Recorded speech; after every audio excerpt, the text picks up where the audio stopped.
안녕하세요. 리오입니다. 이번 영상은 넷플릭스를 통해 볼 수 있는 드라마 살인자 이응난감의 스토리와 결말을 나름대로 분석, 해석해보는 영상입니다. 재밌게 봐주시고 제가 영상을 계속 만들어 나갈 수 있게 구독과 좋아요로 응원 부탁드립니다.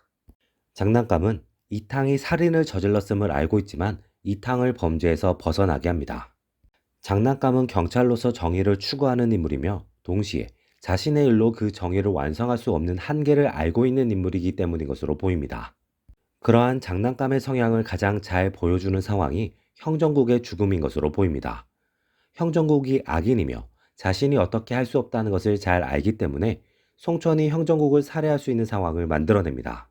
하지만 자신이 경찰이기 때문에 송천의 살인이 계속 이어지는 것을 보고 있을 수 없기 때문에 살인을 저지른 송천을 체포하는 것으로 상황을 마무리하게 됩니다. 장난감은 이탕에게도 비슷한 마음을 가지고 있었을 가능성이 높습니다.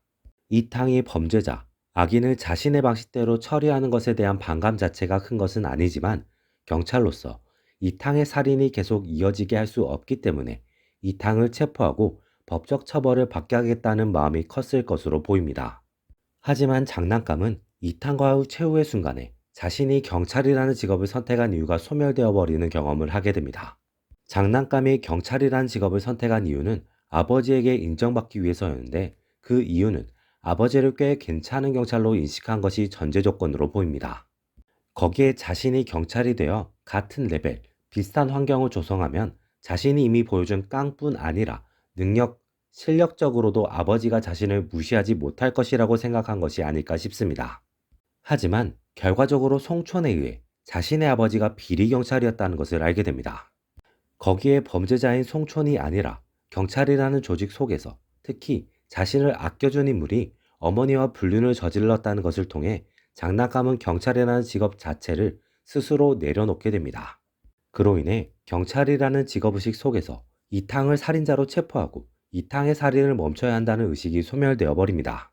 그래서 장난감은 지금까지 이탕이 해온 처벌을 인간적으로 받아들이게 되며 그 처벌을 나름의 정의라고 생각하고 옹호하게 됩니다. 그로 인해 이탕을 체포하는 것이 아니라 이탕이 스스로 반성하고 스스로 살인을 멈추길 바라게 됩니다. 이탕은 자신의 살인의 이유나 명분이 없음을 느끼게 됩니다. 노빈의 경우 자신이 원하는 정의가 분명하기 때문에 행동의 이유와 목표가 명확하게 있어서 자신이 살인에 가담하고 있다는 사실을 명확하게 알고 있는 인물입니다. 하지만 이탕은 자신이 정의를 위해서 살인을 한다기보다 나쁜 사람을 알아보는 능력이 있고 그 사람을 살해할 수 있기 때문에 그래야 할 것 같기 때문에 할 뿐입니다. 그런데 자신의 능력을 통해서 자신이 명분이나 목표 없이 그냥 살인을 하는 살인자라는 것을 스스로 느끼게 되면서 감정적으로 크게 흔들리게 되고 한없이 위축됩니다. 그러한 위축은 자신에게도 어떠한 처벌이 내려져야 한다는 생각으로 이어지게 됩니다. 그래서 송촌의 최후를 만들어내고 자신도 죽겠다는 생각을 하고 실제로 시도를 하지만 자신이 죽지 않음으로 인해 도피를 선택하게 됩니다. 이탕은 상황의 영향을 많이 받는 사람이며 욕망과 욕구에 충실한 사람입니다. 그렇기에 자신이 생존할 수 있는 상황이 되자 생존을 위해 노력하며 자신의 과거가 걸리지 않을까 불안해하는 삶을 살게 됩니다. 하지만 자신에게 아무런 혐의점이 엮이지 않았음을 알게 되면서 과거를 잊고 바로 일상으로 돌아오게 됩니다.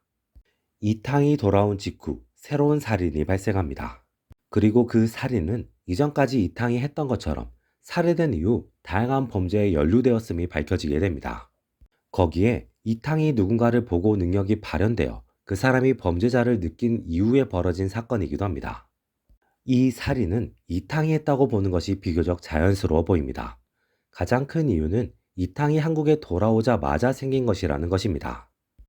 다음으로는 이탕이 자신이 어떤 범죄를 저질러도 결과적으로 묻힌다는 것을 이번 기회에 확실히 깨달았으며 자신이 악인임을 알면서도 놓친 인물이 결과적으로 새로운 살인을 저지르는 것을 이전에 봤기 때문입니다. 다만 이탕의 그런 살인이 이전과 같이 그냥 할 수 있기 때문에 하는 것인지 아니면 새롭게 변해서 명분이나 목표의식을 가지고 있는지는 알 수 없습니다.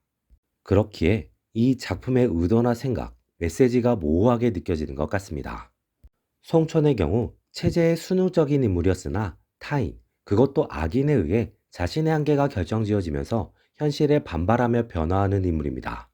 거기에 노빈과 만남으로써 자신이 살인으로 정의를 만들어낼 수 있다는 강한 착각을 하게 됩니다. 그리고 그 살인을 거듭해가면서 점점 냉혹해지고 동시에 자신이 생각하는 정의 외의 다른 가치를 인정하지 않는 사람이 되어버립니다. 그래서 범죄자에게 반성문을 받으면서도 갱생의 기회는 주지 않으며 자신이 원하는 정의를 실행하기 위해서 다치거나 희생되는 일반 사람들에 대한 배려나 이해가 없습니다. 그만큼 송초는 자신이 생각하는 정의가 확고한 사람이고 자신이 그 정의를 수호하고 만들어 나간 것에 강하게 도취되어 있는 사람입니다. 이러한 점은 이탕과 대비됩니다. 이탕을 통해서 신념, 목표의식의 부재로 인한 한계를 보여주면서 동시에 송촌을 통해 잘못된 신념 혹은 목표의식의 위험성을 보여주기도 합니다.